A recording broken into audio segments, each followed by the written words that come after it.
Hello friends, कैसे हो आप सब। I hope you all are fine. आज मैं क्लास 12th के लिए themes in Indian history part 2 का theme number chapter number 5 through the eyes of traveller, a perception of society, जो 10th से 17th सेंचुरी सीई का टाइम पीरियड है, उसमें सोसाइटी को कैसे इन ट्रेवलर्स ने परसीव किया, कैसे देखा, कैसा महसूस किया, वो अपनी ही किताबों उन्होंने वृत्तांत या अकाउंट्स में लिखा। अब जनरल बात करते हैं कि अगर हम ट्रैवलर हैं, आप हैं ट्रैवलर, मैं ट्रैवलर हूँ या कहीं ट्रैवलिंग करने जाते हैं, तो कोई ना कोई कॉज, ऑब्जेक्टिव, मकसद होता है हमारा। ठीक है, वो हर ट्रैवलर जो है उसी मकसद से ट्रैवल कर रहे हैं। So objectives and aims of travellers क्या है हमारे पास? सर्च ऑफ वर्क, जैसे आज हम जॉब के लिए जाते हैं, या सेकंड है to escape from natural disaster, कहीं डिजास्टर आ गया तो उससे बचने के लिए एक जगह से दूसरी जगह हम शिफ्ट करते हैं, या as a trader, merchant, business करने के लिए, या सोल्जर्स कहीं ना कहीं एक जगह दूसरी जगह डिप्यूट हो जाते हैं, कोई प्रीस्ट है, कोई धार्मिक यात्रा के लिए जाता है, या किसी को एडवेंचरस एक्टिविटीज का शौक है तो वो एक जगह से दूसरी जगह, माउंटेनियस रीजन या कहीं और जगह, यहाँ ऐसी कुछ एक्टिविटीज अवेलेबल हो, उन सब के लिए जाते हैं। तो जो ट्रेवलर्स हैं वो इन ऑब्जेक्टिव कॉजेज एम्स को लेकर आगे चलते हैं। So you all are welcome in my YouTube channel the school corner. Travellers की बात कर रहे हैं हम अभी। सो ट्रेवलर्स ने जो लिखा, ये उनका एम है, इसके कारण उन्होंने ट्रेवलिंग स्टार्ट की। अब जो ट्रेवलिंग वहां जाकर एरिया घूमे, वहां रहे, तो वहां जो देखा, महसूस किया, हर किसी का इंटरेस्ट अलग है। कोई सीनरी देखता है, कोई बिल्डिंग्स, कोई मॉन्यूमेंट्स, कोई वहाँ के ट्रेडिशंस, कल्चर्स को उसको देखना अच्छा लगता है।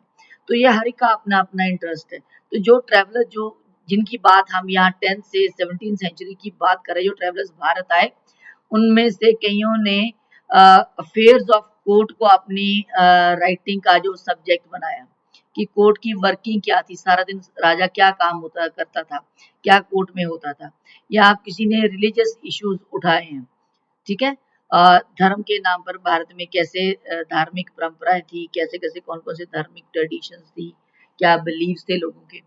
तो किसी ने अपनी बुक में आर्किटेक्चरल फीचर्स या मॉन्यूमेंट्स, उन सबको उठाया कि आर्किटेक्चर उस समय, भवन निर्माण कला किस तरीके से बनाई जाती थी, क्या स्ट्रक्चर्स थी, किस तरह के डिजाइन बनते थे। ये सारा सब्जेक्ट मैटर उनकी किताबों में हमें मिलता है। अब बात करते कौन कौन से ट्रैवलर जो है वो भारत किस किस सेंचुरी में आए, कौन सी कंट्री से आए, कौन सी लैंग्वेज में उन्होंने लिखा। ठीक है जी, अलबरूनी पहले हम बात करते हैं। इसमें कई बार कुछ स्टूडेंट्स प्रोनाउंसिएशन में एल बोल देते हैं, अलबरूनी 11th सेंचुरी, कंट्री है उज्बेकिस्तान से आया है, और कौन सी लैंग्वेज में उसने किताब लिखी वो है अरेबिक। ठीक है जी, किताब का नाम है किताब उल हिंद, और जिस रूलर के साथ वो भारत विजिट किया उसका नाम है महमूद गजनई। सो सब्जेक्ट मैटर उसके अकाउंट्स का क्या है? Religion, philosophy, astronomy, social life, law, metrology, medicine, caste system, ये उसकी किताब का ये सब्जेक्ट मैटर। इन सब्जेक्ट मैटर पर उसने अपनी किताब उल हिंद में लिखा है, अलबरूनी ने। सेकंड है traveller Ibn Battuta, 14th century में ट्रैवल किया, कंट्री मोरक्को है, साउथ अफ्रीका में, और लैंग्वेज अरेबिक में उसने लिखा है। बुक है रेहला। और किस रूलर के टाइम पर उसने विजिट किया? मोहम्मद बिन तुगलक, उस समय दिल्ली का बादशाह था, तुगलक वंश का रूलर था मोहम्मद बिन तुगलक। सो उसकी किताब का सब्जेक्ट मैटर क्या है? उसने जो चीज उसको अजीब लगी, जो उसने अपनी कभी कंट्री में या कहीं और नहीं देखी अपनी ट्रेवलिंग के दौरान, वो था कोकोनट। भी इतना हार्ड कैसे है, बाहर से हार्ड शेल है और अंदर से कैसे सॉफ्ट है, उसका वाटर जो है वो भी मीठा है, और उसका खाने वाला अंदर से जो है। सो नेक्स्ट है, और उसको स्किन क्या अजीब लगा, दैट इज पान, ग्रीन कलर का है, आप खाते हो एंड स्पिट करते हो रेड कलर में, मतलब वो सारी चीजें जो पान उसको अजीब लगी। सो जगह जगह लोग स्पिट करते हैं, तो सारी जगह जो है वो आसपास का एरिया जो है वो रेड हुआ पड़ा है। सो इंडियन सिटीज कैसी थी वो लिखा उसके बारे में उसने, और agriculture, trade, commerce, communication system, slavery, इन सब ये सारे टॉपिक्स के बारे में उसने अपनी किताब रेहला में लिखा है। ये उसकी बुक का नाम है।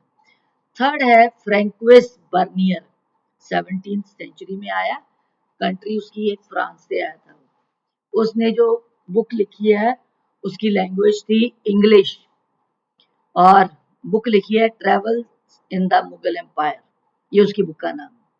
और जब वो भारत आया तब भारत में शाहजहां और औरंगजेब मुगल रूलर्स थे दोनों, उन दोनों के टाइम पीरियड वो यहाँ पे स्टे किया फ्रैंकोइस बर्नियर, ठीक है। और उसकी किताब का जो लिखा है सब्जेक्ट मैटर था ownership of land, kinds of towns and artisans. Ownership of land, जमीन कैसे, मतलब प्राइवेट प्रॉपर्टी नहीं है, राजा की प्रॉपर्टी जिसको चाहे दे, जबकि उसकी अपनी कंट्री में हर लोगों के पास प्राइवेट प्रॉपर्टी थी।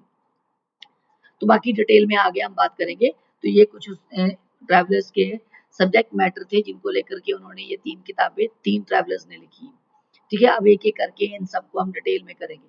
अल ब्रूनी की बायोग्राफी या अर्ली लाइफ भी आप देख सकते हो, ठीक है जी। बायोग्राफी किया, बॉर्न इन 973, ख्वारिज़म है, उज्बेकिस्तान में है, और वो उसके कौन कौन सी भाषाएं सीख रखी थी, सीरियक, अरेबिक, पर्शियन, हेब्रियो, संस्कृत।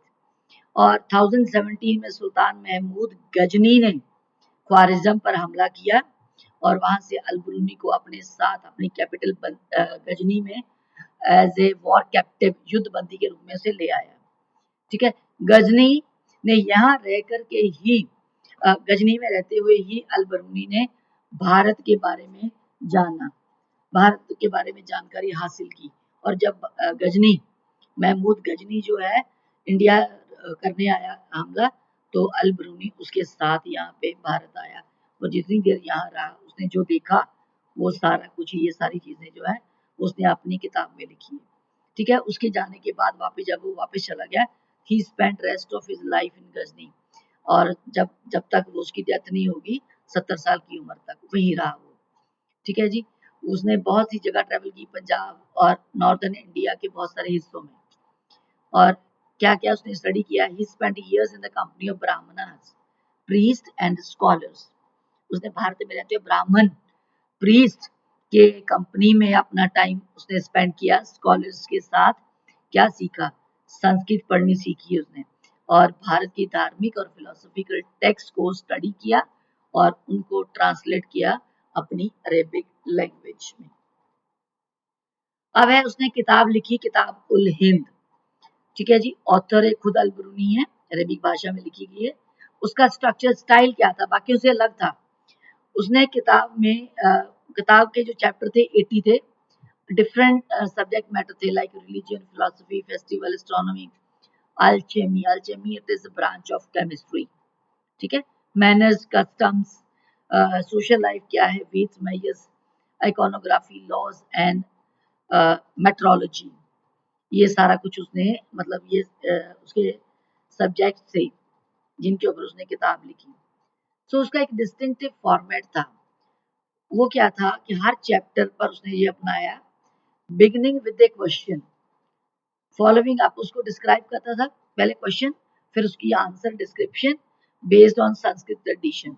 वो जो डिस्क्रिप्शन थी वो संस्कृत ट्रेडिशन के अनुसार लिखी गई थी, और लास्ट में वो कंक्लूजन लिखता था with comparison with other cultures. उस कंपैरिजन, उस चैप्टर का लास्ट में कंक्लूजन जो है उसको कंपेयर करता था कि बाकी जगह पे ऐसा होता है, बाकी कल्चर में ऐसा है, यहाँ पे ऐसा है, ठीक है जी। और जो लोग जिनके बारे में उसने किताब लिखी है, people living along the frontiers of सब कॉन्टिनेंट मीन इंडिया, इंडिया के सीमांत प्रांतों में रहने वाले लोगों के लिए, जो पॉइंट ऑफ व्यू में उनको ध्यान में रख के उसने जो अपनी किताब लिखी है। He also translated Sanskrit, Pali, Prakrit languages की जो किताबें थी उनको ट्रांसलेट किया अरेबिक भाषा में, ठीक है जी। और ये कौन कौन सी किताबें थी, वो थी fables, from fables to work on astronomy and medicine, मतलब काल्पनिक कथाएं, जैसे आजकल बहुत सारे पंचतंत्र ये सारी चीजें हैं, वो सारी फेबल्स से लेकर के एस्ट्रोनॉमी और मेडिसिन को कवर किया उसने। और उसने भारत के लोगों की जो किताब लिखने का तरीका, स्टाइल था, उसको क्रिटिसाइज किया कि वो गलत तरीके से लिखते हैं बुक, इंडिया में जो किताबें लिखी गई हैं। वो गलत तरीके से लिखी गई। ठीक है, ये सारी उसकी किताब के बारे में था जो डिटेल। अगर आपके पास कोई क्वेश्चन 3 मार्क्स का किताबुल हिंद के ऊपर कोई क्वेश्चन उसकी बुक अल-बरूनी का आ जाता है तो you are able to write the answer. ठीक है जी, आप इसमें से कंटेंट उठा करके आप आंसर कर सकते हो। नेक्स्ट उन्होंने अब किताब में फॉर्मेट अलग अपनाया हुआ है। पहले अल-बरूनी है, ये किताबुल हिंद तक लिख दिया, फिर उन्होंने इब्न बतूता उठा लिया, फिर फ्रैंकोइस बर्नियर। लेकिन अभी यहाँ पे हम जो है पहले अल-बरूनी को ही पूरा कवर करेंगे, ठीक है, सो दैट आपके लिए प्रॉब्लम ना हो ये सब। Making sense of an alien word, उसके लिए भारत जो है एक एलियन, एक अजनबी जगह थी यहाँ पर। Al Biruni and Sanskrit tradition, the barrier that Al-Biruni observed in understanding the Indian society। मतलब अगर आप ये देखो कि आप एक जगह से दूसरी जगह कहीं ट्रेवल करते हो तो सबसे पहले हमें मतलब दिमाग में आती क्या क्या प्रॉब्लम्स हमें फेस करनी पड़ सकती, कौन सी प्रॉब्लम एक ट्रेवलर जो है वो फेस करता है, वही अल-बरूनी ने यहाँ पर कवर किया हुआ, कोट किया हुआ है। ठीक है जी।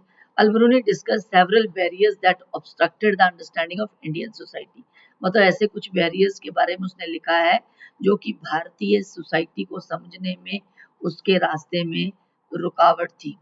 ठीक है, फर्स्ट बैरियर है वो है language.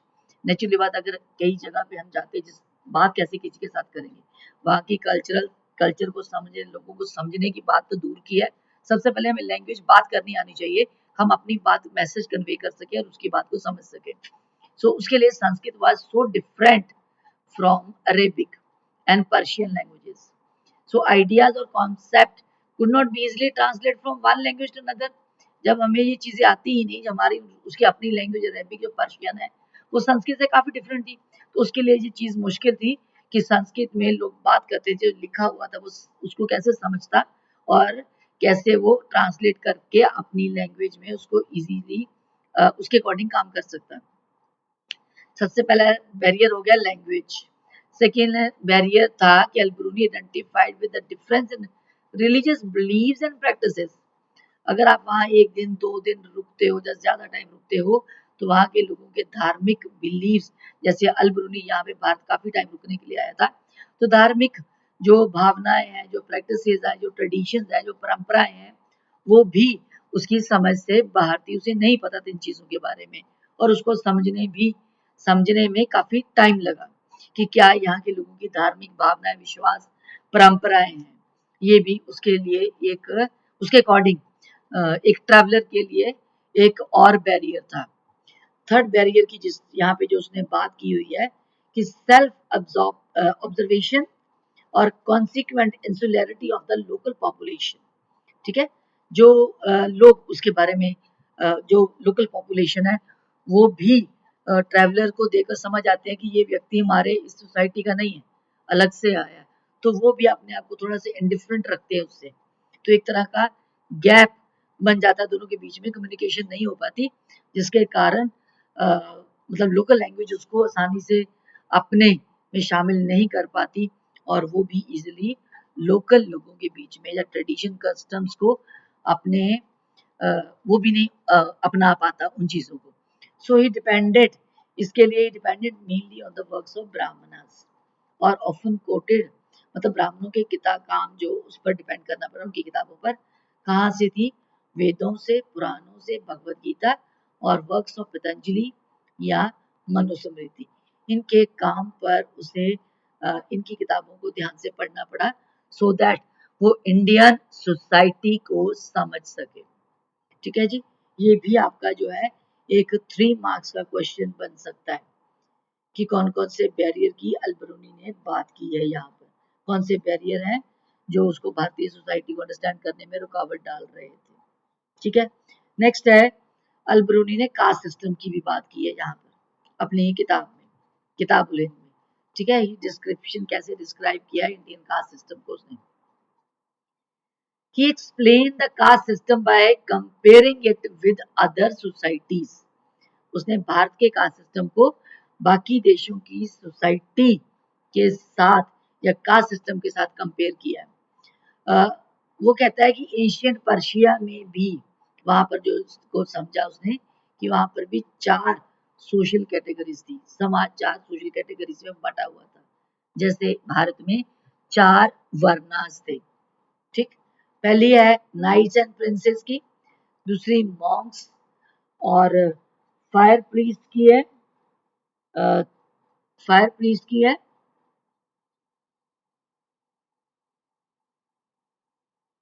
Fire priest and lawyers, fire priest and lawyers.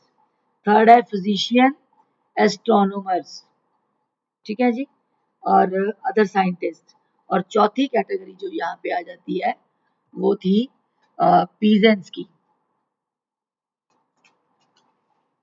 Peasants के बारे में उसने यहाँ पे जो है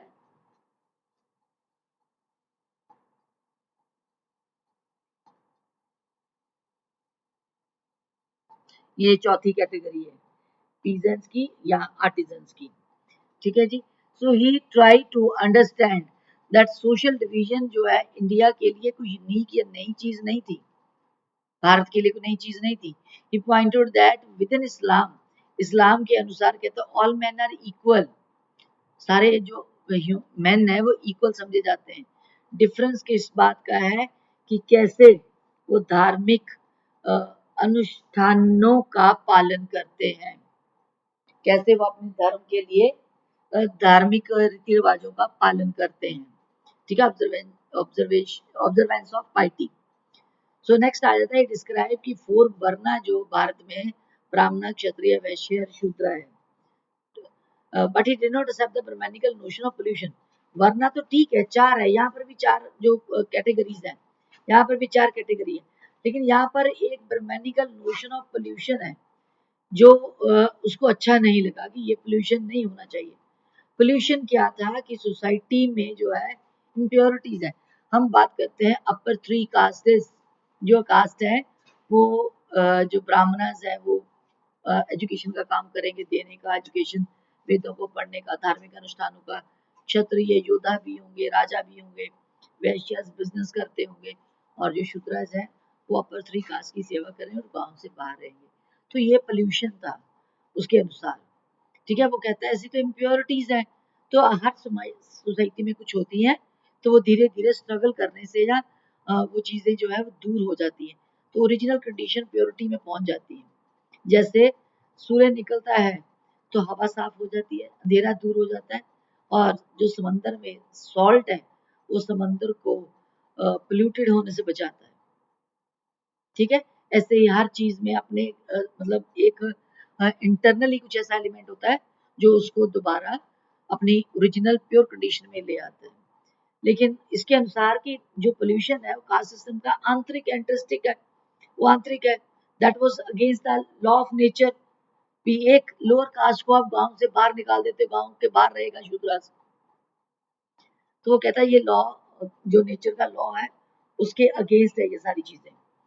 सो अल-ब्रूनी जो डिस्क्रिप्शन है उसकी कास्ट सिस्टम की, that was deeply influenced by his familiarity with the normative Sanskrit text. मतलब उसे ये कास्ट सिस्टम की जो डीप जानकारी है, डिस्क्रिप्शन कहाँ से मिली, भारत में जो संस्कृत किताबें लिखी गई है वहां से, ठीक है। वो किताबों में बहुत सारे रूल्स लिखे गए हैं, ब्राह्मणों का पॉइंट ऑफ व्यू वो सारी चीजें दर्शाती हैं कि कास्ट में जो लोअर कास्ट के जो लोग हैं वो ऐसा गांव से बाहर रहेंगे, जो शूद्रास हैं जैसे यहाँ पे शूद्रास गांव से बाहर रहेंगे, पसरी कास्ट की सेवा करेंगे। तो वो ये कहता है आगे कि ये रिटर्न में सारी चीजें थी पर शायद इतनी रिजिड एक्चुअल प्रैक्टिस में नहीं थी, किताबों में जरूर लिखा गया था। तो एक एग्जांपल यहाँ पे दी गई आपकी बुक में, दैट इज अंत्याजा।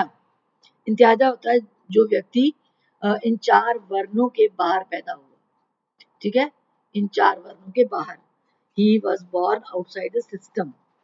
तो एक्सपेक्ट किया जाता है कि वो अपर कास्ट की सेवा करेगा, जो इन 4 वर्णों के बाहर पैदा हुआ वो बाकी लोगों की सेवा करेगा, पीजेंट्स की, जमींदार की, ठीक है जी, तो वो उनकी सेवा करेगा, ये उसकी ड्यूटी है। मतलब कहने का कि उसको दबाया जाता, उसका शोषण किया जाता था, ठीक है। ये हमारे पास था, हमने अभी तक जो पढ़ा है वो अल-ब्रूनी का, अल-ब्रूनी के बारे में।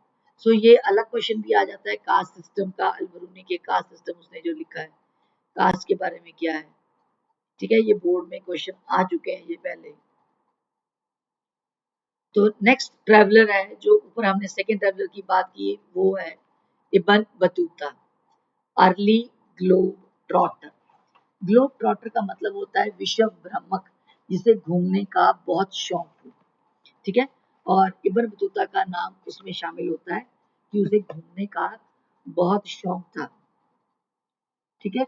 कहाँ से था बेसिकली डिटेल में उसके बारे में जानते हैं कि किस कंट्री को बिलोंग करता था, कहाँ से आया वो अफ्रीकन ट्रैवलर था, मोरक्को से आया है, बॉर्न इन टेंजियर, मोरक्को में जगह है जहाँ उसका जन्म हुआ।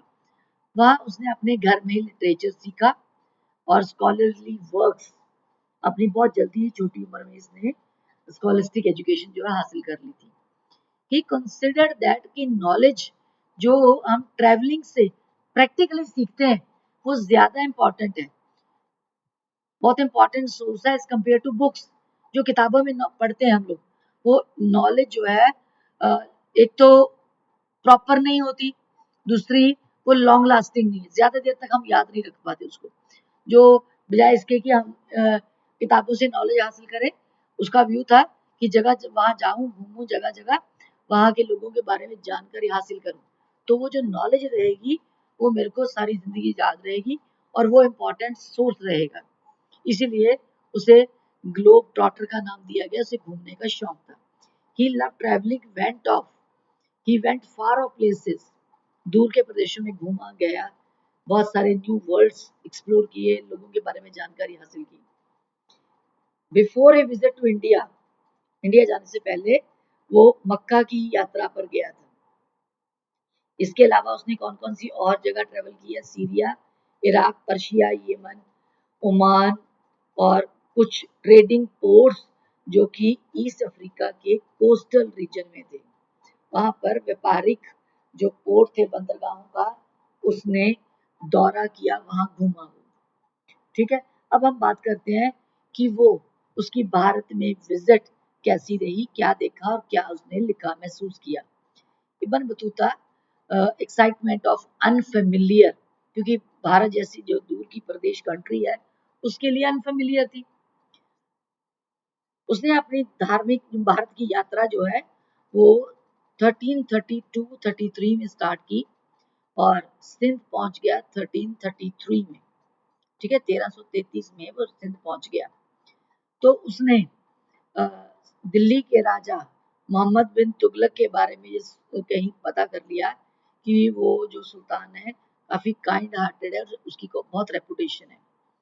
तो सुल्तान भी उसके बारे में जानकारी, जब वो दिल्ली के आसपास पहुंचा तो उसने अपनी इंफॉर्मेशन राजा को पहुंचाई, तो राजा के पास भी उसकी इंफॉर्मेशन पहुंची, तो राजा भी उसकी स्कॉलरली जो क्वालिफिकेशंस है उससे वो बहुत प्रभावित हुआ कि इतना अच्छा पढ़ा लिखा जो ट्रैवलर है उसके पास आ रहा है Ibn Battuta. So he appointed him as a qazi और जज ऑफ दिल्ली, उसने अपने पास उसे दिल्ली में जज का जो पोस्ट है दे दी। कई सालों तक जज रहा और कहा जाता कि दोनों के बीच में एक बार मोहम्मद बिन तुगलक रूलर और इब्न बतूता के बीच में एक कई बार किसी बात को लेकर डिस्प्यूट हो गया और डिस्प्यूट के कारण इब्न बतूता को जेल में डाल दिया गया। और जब उनके डाउट जो था जो क्लियर हुआ, तब इब्न बतूता को दोबारा से काजी की पोस्ट पर रिस्टोर कर दिया गया, दोबारा काजी की पोस्ट उसने ज्वाइन कर ली। उसके बाद सुल्तान ने उसे अपना एम्बेसडर बनाकर चाइना के लिए रवाना किया 1342 में, ठीक है, as a sultan envoy to the Mongol ruler. ये 11th क्लास में आप बेटा पढ़ चुके होंगे। During a journey to China, चीन में अपनी जर्नी के दौरान ही visited Malabar coast, Maldives, Bengal, Assam and Sumatra जैसी ऐसे आपकी बुक में इसको बहुत घुमा करके लिखा गया है कि पहले वो विजिट किया Ibn Battuta Malabar coast, central India से होता वो मालाबार कोस्ट पहुंचा और मालाबार कोस्ट से वो मालदीव गया, जहां पर मालदीव में वो करीब 18 मंथ तक वो वहां पर 18 महीने उसने स्टे किया वहां पर, ठीक है। वेयर एज ए काजी, वहां पर भी वो काजी बनकर ही रहा, but eventually decided to proceed to Sri Lanka, उसके बाद कहा जाता है कि वो श्रीलंका की तरफ प्रोसीड कर गया। but then went back once again to the Malabar coast and then to the Maldives. Before resuming his mission to China, जाने से पहले he visited Bengal, Assam. ठीक है, उसके बाद असम पहुंचने के बाद वो शिप द्वारा सुमात्रा पहुंचा। सुमात्रा से उसने और शिप ली चीन के लिए। चीन में कहा जाता है काफी देर तक उसने यात्राएं की, जब तक कि वो लास्ट बीजिंग तक नहीं पहुंच गया, लेकिन ज्यादा देर तक वो चीन में नहीं रहा। फिर अपनी होम टाउन को रिटर्न किया 1347 में, ठीक है ना, 1347 में अपने होम टाउन को उसने चला गया वो वहां पर। तो उसके अकाउंट्स हैं कंपेयर किए गए दैट ऑफ मार्को पोलो, जो कि चाइना विजिट किया था अपनी कंट्री वीनस से, वो भी लेट 13th सेंचुरी में, उसके साथ इसका कंपैरिजन किया गया। सो ही रिकॉर्डेड हिज ऑब्जर्वेशन, जब अपनी कंट्री पहुंचा तो उसकी ऑब्जर्वेशन को रिकॉर्ड किया गया, क्योंकि उसने न्यू कल्चर, पीपल और वैल्यूज के बारे को देखा था, उन सबको रिकॉर्ड करना जरूरी था। ठीक है जी। सो ये सारी चीजें उसने अपने दिमाग में रखी हुई थी। तो traveling was also more insecure because he was attacked by bands of robbers। ये भी उसको मतलब ये सारी बातें उसके दिमाग में थी कि ट्रैवलिंग इतनी आसान नहीं है, बहुत इनसिक्योर है, क्योंकि उस पर कई बार डाकुओं ने हमला किया हुआ है। सो इब्न बतूता जो है एक एन इनविट्रेट ट्रैवलर है, जिद्दी, इनविट्रेट मतलब जिद्दी ट्रैवलर है। इच्छा थी ट्रैवलिंग करने की, तो उसने अपनी ये जिद जो है पूरी की कि मुझे ट्रैवलिंग करनी है। So he spend several years travelling through North Africa, West Asia और पार्ट्स ऑफ सेंट्रल एशिया। इन कंट्रीज में उसने ट्रैवल किया। So when he return to native land, local ruler ने अपने एक स्क्राइब को, एक लिखने वाले को इंस्ट्रक्शन इशू की कि जो ये स्टोरीज नरेट करता जाएगा, बोलता जाएगा, तुम्हें लिखना है। ठीक है, तो वो जो लिखा गया आज हमारे सामने आता है। इसने जो किताब लिखी उसका नाम था रेहला। रेहला नामक किताब इब्न बतूता ने लिखी। अल-बरूनी ने लिखी किताबुल हिंद। ये दूसरा ट्रैवलर है इब्न बतूता जिसने किताब लिखी रेहला। सो इब्न बतूता's book of travel called Rihla, written Arabic language में, that provide information about social and cultural life in 14th century। ठीक, so he carefully recorded observation about people, beliefs उनके और वैल्यूज के बारे में। ठीक है जी। अब जो चीजें उसको यहाँ पे भारत में न्यू लगी, उसको सबसे बड़ी बात कोकोनट और पान को उसने बहुत हाईलाइटेडली ऐसे मेंशन किया है कि कोकोनट बहुत हार्ड है, उसका आउटर शेल, और जो अंदर से जब उसको आप तोड़ लेते हो तो अंदर से एक मीठा पानी और मीठा फ्रूट जो है मिलता है। तो बाहर से देखकर आपको लगता नहीं कि वो फ्रूट होगा या उसको खाया जा सकता है। सो इसी तरह से मुझे कोकोनट बहुत अजीब लगा, उसने कभी ऐसा कुछ ऐसा कोई फ्रूट या ऐसी कोई वस्तु नहीं देखी थी। दूसरा आ जाता है बेटा पान। पान के बारे में कहा कि ग्रीन कलर का लीव है और लोग उसमें मसाला वगैरह ये सब कुछ लगाकर उसे खाते हैं, और जब वो थूकते हैं तो वो रेड कलर होता है। ग्रीन लीव्स खाते हैं और जब उसको स्पिट करते हैं तो वो रेड है। तो लोगों ने जगह जगह स्पिटिंग करके सारी जगह एरिया जो है वो रेड कर दिया है। ठीक है जी। So best example of Ibn Battuta की स्ट्रेटजीज रिप्रेजेंटेशन क्लियर है इस तरीके से कि डिस्क्राइब कोकोनट और पान को, मतलब एक बहुत अच्छे से डिस्क्राइब किया आपकी बुक में सोर्स के रूप में, nuts like a man head, वो क्या है, कोकोनट। ठीक है, मैन का हेड है। सो कोकोनट के बारे में बुक में भी लिखा हुआ है nuts like a man's head, कि उसका जो से हमारा जो स्कल है वो काफी हार्ड है, तो कोकोनट भी आउटर साइड से हार्ड है, तो उसको कैसे मतलब अंदर से अगर तोड़ा जाता है तो एक फ्रूट जो है हमारे पास अवेलेबल होता है, मिलता है। पान के बारे में डिस्क्राइब किया हुआ है। ठीक है जी। So two kinds of plant है that plant produce that were completely unfamiliar to his audience. मतलब ये दो तरह के जो प्लांट्स है, कोकोनट और पान, जिनके बारे में इब्न बतूता कहता है कि उसके देश के लोग इसके बारे में नहीं जानते थे। ठीक है, यहाँ रहते हुए उसने इब्न बतूता ने इंडियन सिटीज को भी बहुत अच्छे से डिस्क्राइब किया है, उसने देखा है, ऑब्जर्व किया है, और अपनी कंट्री में जाकर के इसको लिखवाया है। Ibn Battuta found cities in the India जो है that is full of exciting opportunities for those who are able and have resource and skill. मतलब जो भारत के जो सिटीज हैं, शहर हैं, वो उन लोगों के लिए बहुत अच्छी सी अपॉर्चुनिटी प्रोवाइड करते हैं जो लोगों के पास कुछ स्किल है, कुछ साधन है और वो कुछ करने के काबिल है, कुछ करना चाहते हैं। तो सिटीज में बहुत सारी ऐसी अपॉर्चुनिटीज अवेलेबल है ऐसे लोगों के लिए। सो सिटीज में पॉपुलेशन बहुत ज्यादा है, पर इवन देन वो सिटीज जो है काफी अमीर भी है, खुशहाल भी है। cities were disrupted during war invasion.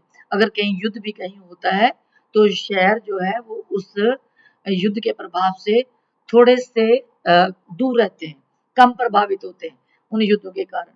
His account said that streets, कई जगह पे कई सिटीज में गलियां जो हैं वो काफी ओवर क्राउडेड थी, बट ब्राइट और कलरफुल मार्केट्स है, वहां पर बहुत सारी तरह के सामान मिलता है।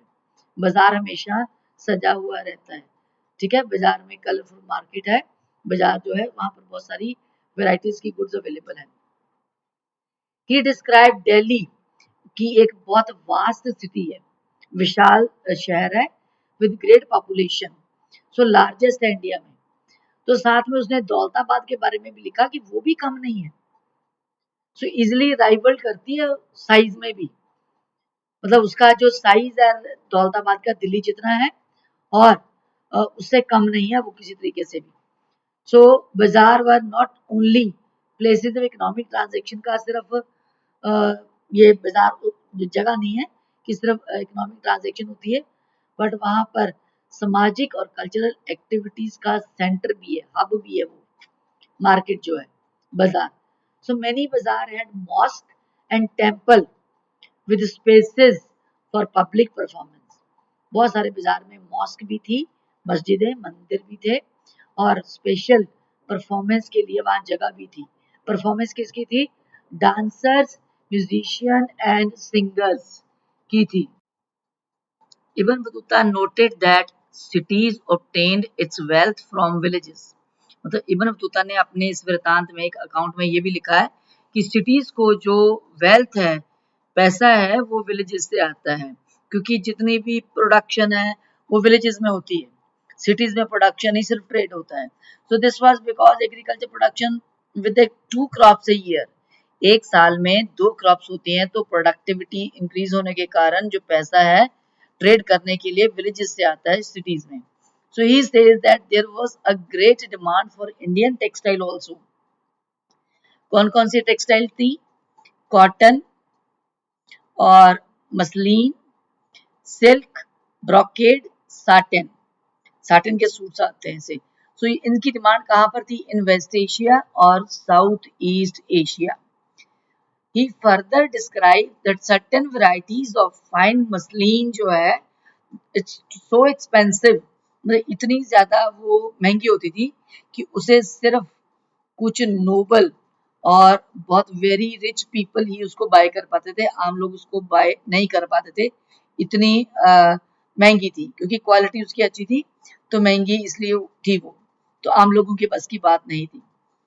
अब इसके अलावा नेक्स्ट जो उसने डिस्क्राइब किया अपने वृत्तांत में वो है unique system of communication. Almost all trade routes were well supplied with inns and guest houses. मतलब सारे रास्ते में यात्रियों के ठहरने के लिए जो गेस्ट हाउसेस थे, इन्स थे, जहाँ पूरी रहने की सुविधा, खाने पीने की वो सारी सुविधा उपलब्ध थी। इब्न बतूता ये देखकर हैरान था कि उस समय भी जो पोस्टल सिस्टम अवेलेबल था उसकी एफिशिएंसी इतनी थी। 2 तरह का पोस्टल सिस्टम था वहां पर। सो वन वाज कॉल्ड उलग। उलग मीन घोड़े को यूज किया जाता था अपनी जो सामान है लेटर एक जगह दूसरी जगह पहुंचाने के लिए। हॉर्स पोस्ट उसको कहा जाता है। सेकंड इज दावा। दावा मीन फुट पोस्ट, पैदल सैनिक जो है वो मैसेज एक जगह से या सामान एक जगह दूसरी जगह लेके जाते थे। The royal horses stationed at a distance of every 4 miles.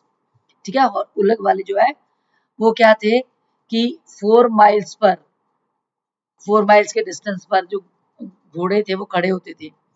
जबकि अगर फुट पोस्ट की बात करें तो foot post has 3 station per mile, that is 1/3 of a mile. वहां पर थोड़ी थोड़ी दूरी पर जो है 1 माइल के 1/3 पार्ट पर ही जो पैदल पोस्ट है, जो पैदल सैनिक है वो खड़े होते थे। It means that every third of a mile there was a well populated village, एक गांव होता था। सो वहां पर आदमी मतलब कुछ लोग बैठे होते थे with gated lion ready to start. तो उन्होंने एक ऐसे घुंघरू टाइप जैसे बांधा होता था। तो वैसे ही उस घुंघरू को आवाज जो पीछे वाला व्यक्ति आ रहा है उसके भी बांधा हुआ था, तो साथ में मैसेज लेके आ रहा है। तो घुंघरू की आवाज से जो इस विलेज में बैठा हुआ व्यक्ति वो अटेंटिव हो गया कि कोई आ रहा है मैसेज देने के लिए, तो उससे मैसेज लेकर वो भागते थे। मतलब वेरी शॉर्टली उसको पहुंचाने की जिम्मेदारी होती थी, सामान या मैसेज या पैसा। Each of them carries a rod, ये अपने हाथ में एक रॉड पकड़ते थे जिसकी लेंथ की करीब 2 क्यूबिट होती थी। So with a copper bell at the top, उस रॉड के टॉप पर कॉपर बेल लगी होती थी आवाज करने के लिए। जब कोरिया स्टार्ट होता था he hold a letter in one hand और rod with other. So bell उसके ऊपर लगी होती थी, जैसे दौड़ेंगे तो वो बेल बजेगी तो दूर से सुनाई दे जाता था कि कोई जो कुरियर आ रहा है।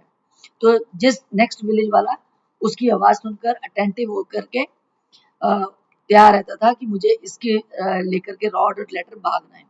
तो वो इतना फास्ट भागते जितना उनका मतलब कैपेसिटी का 100% कह सकते हो कि वो इतना फास्ट भागते थे।